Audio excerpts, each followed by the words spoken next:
My name is Catherine Racklow, and I did my study on the relationship between natural and synthetic sense, gender identification, intensity, pleasantness, and arousal. Before I really begin, I'm going to give a definition of pheromones, which are chemicals that are secreted by organisms to send information to members of the same species. And this relates to my study because my study involves human pheromones linked to arousal. Some companies sell products enhanced by synthetic pheromones, such as colognes, perfumes, and body sprays like that, to enhance or to attract the opposite sex. Here's an example of that. A cologne called Pheromone with a synthetic pheromone added to it. My study will explore the effect of the interaction between natural body odors, which contain pheromones, and synthetic scents. It also explores the interaction between mismatched scents, men wearing women's perfume or vice versa. Some background information. In 2002, McCoy and Bettino studies showed an increase in socio-sexual behavior, like flirting or sexual contact, stuff like that, caused by wearing a perfume with a synthetic pheromone added to it. And this pertains to my study somewhat because the body odors for the participants in my study had natural versions of this pheromone, which is linked to arousal. Another study in 2001 performed by Wedekind and Malinsky had male participants wear plain white t-shirts overnight with just their natural body scent, nothing else added to contaminate the t-shirts and the scents of it. And later on they had females smell each shirt and answer survey questions about each one of them.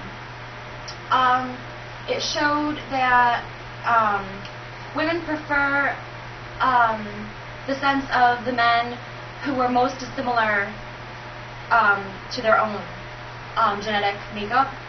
And this is because everyone has their own set of immunity or resistance to illnesses, and men release pheromones based on these genetic resistances, and women prefer the men with the most dissimilar set of these resistances, possibly because for offspring purposes, so their kids will have the most chance of the more resistances to illnesses. And my study was basically conducted using a similar methodology as Wedekind's and Malinsky's as far as the way they set up their study.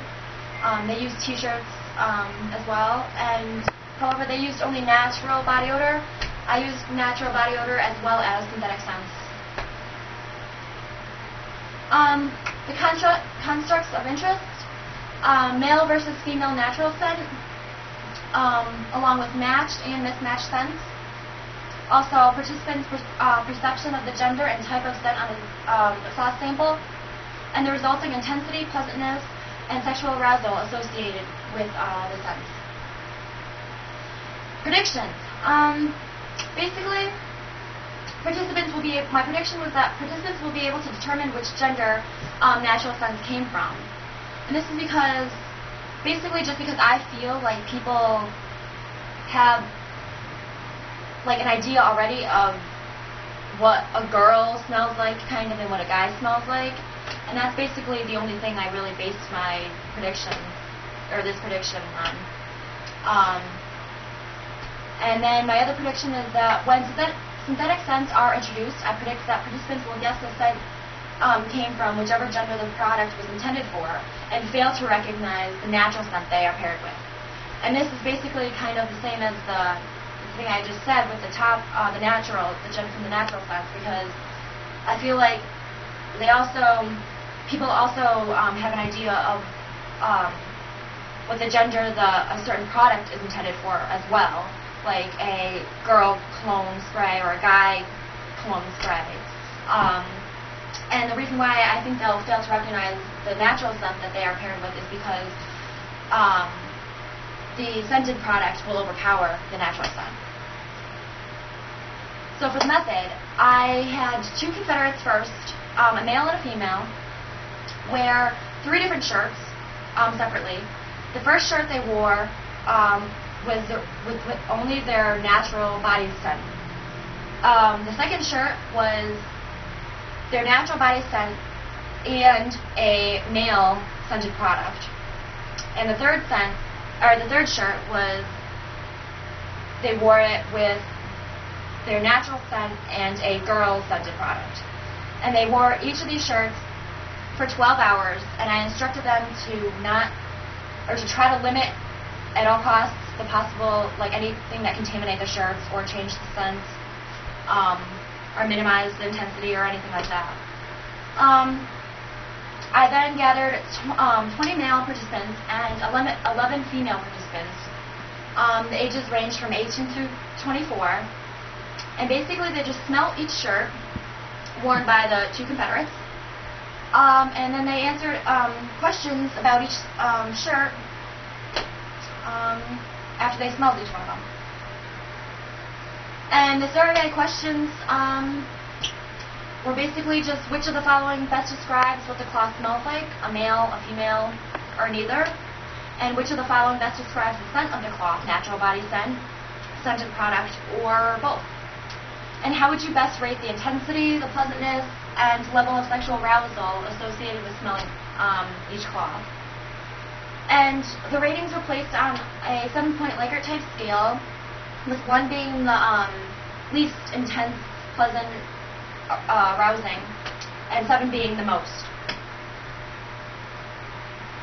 My results: the men and women did not differ in ability to identify the gender. There was no difference in ability to identify gender between natural, matched, and mismatched samples. However, all 3 of these samples were correctly identified more than 50% of the time, even mismatched. And this was surprising to me because that's not what I predicted. I predicted that the natural scents would be identified a lot better than the mismatched. Mismatched scents were found to be the most intense, pleasant, and arousing, and matched scents were found to be the second most intense and pleasant, but tied with natural scents in terms of arousal. Now here are 2 graphs that I came up with. The one on the left shows a slight positive correlation between intensity and arousal, and this one showed a slightly more stronger positive correlation between pleasantness and arousal. And basically what my results mean, it isn't really clear.